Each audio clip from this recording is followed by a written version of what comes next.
Hello and welcome to another Raggy's Beer Review. So today we're going over for a catch-up on a homebrew beer that I brewed. So it's ooh, I dropped my phone. Simply Yorkshire Bitter. Here we go. This is from the creative winemaking site. A full-bodied amber beer, juicy malt with a tempting dark fruit aroma and caramel flavours that develop into a pithy bitterness. So,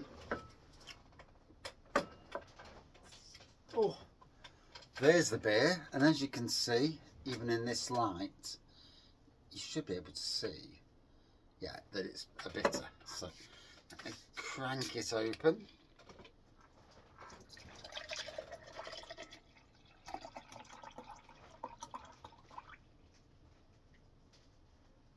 And there we are, good amber colour on that, nice clear beer. Add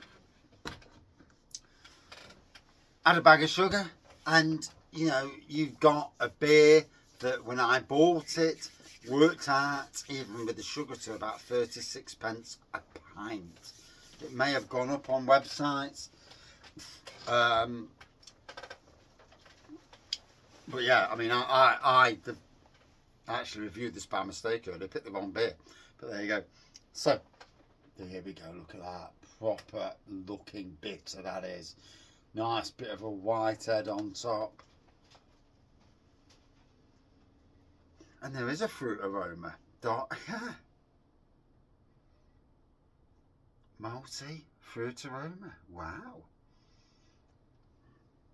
So it's been a few months, and you've got to say, looking at that, 36 pence a pint, all in. What about that, eh? When the average beer now is costing upwards of £5 and upwards a beer. Not all, obviously, there are cheaper beers. But, it's getting expensive to buy beer.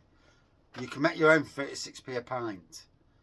You leave it for a couple of months. This is 3-4 months now, I think it was. I think it was just after Christmas when I brewed it. Just fancied doing a bitter. And the Simply kits, all you got to do is add your bag of sugar. I mean, I just use sugar.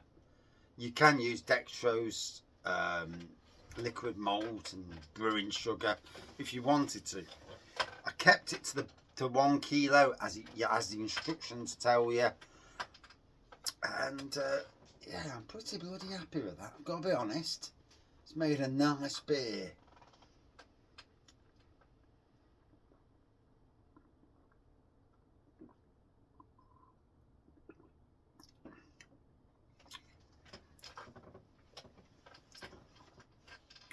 Nice bit of caramel. There's a faint bitterness there, so it's not too bitter. I've had Yorkshire bitters that are really, really bitter. Cropton Brewery, they do a Yorkshire bitter. Bloody hell, kicks your absolute backside, that does. This, but let's be fair, you've paid 36p a pint. Why won't you be happy with that? I certainly am.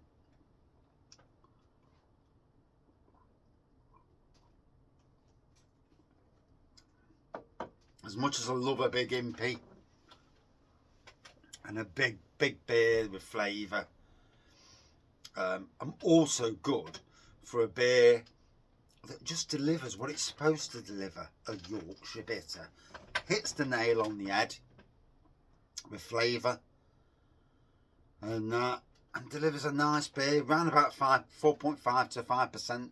I vaguely remember what the ABV was. I mean, you could have gone more. I know that the yeast for the Simply range can do wonders. Although you can always bump the yeast up with another packet of yeast anyway, if you really wanted to go bigger. But yeah, phew. Would I say to anybody out there in homebrew land, would I recommend the Simply range? And I would absolutely tell you now, I'd recommend the Simply range over quite a few of the other ranges around that similar price mark. I won't say their names, but you only need to look at what's a similar price to Simply. And I have never had one beer go wrong with Simply. I have bumped them up to double and triple IPAs, as it were, imperial strength.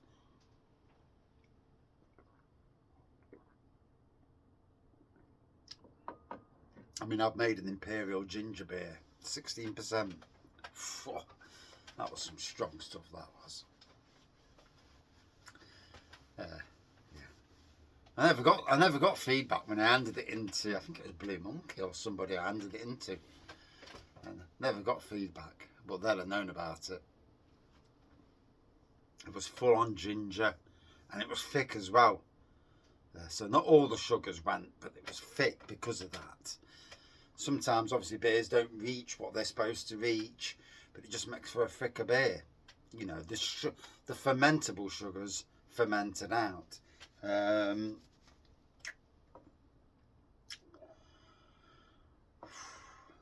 As I go on my own brew journey, I want to try the other beers that I've not tried from this range, and I will do over the months to come, for the summer months.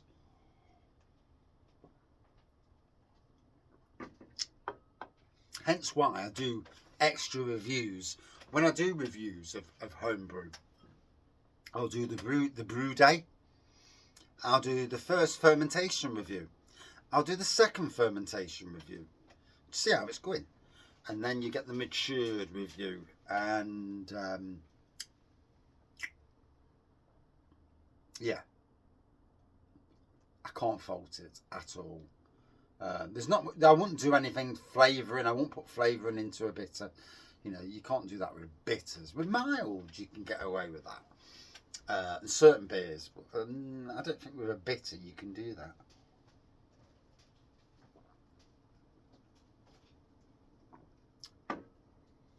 Oh, get a nice kick now. Now the air's got to it. A nice kick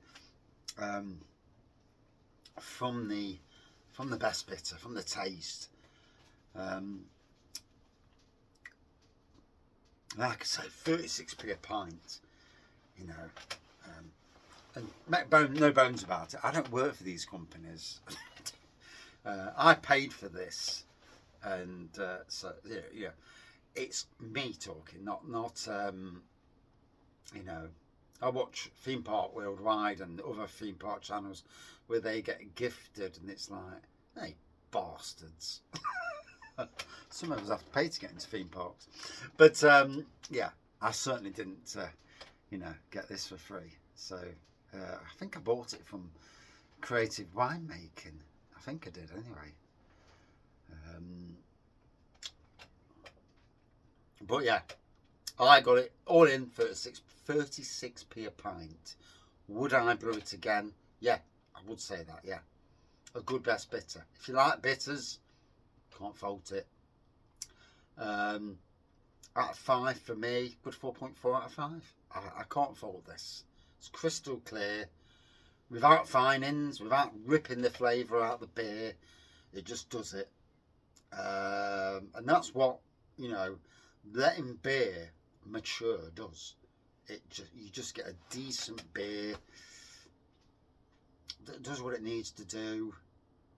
And you know, that's the last 2 bottles of it, so you can tell that I've enjoyed it.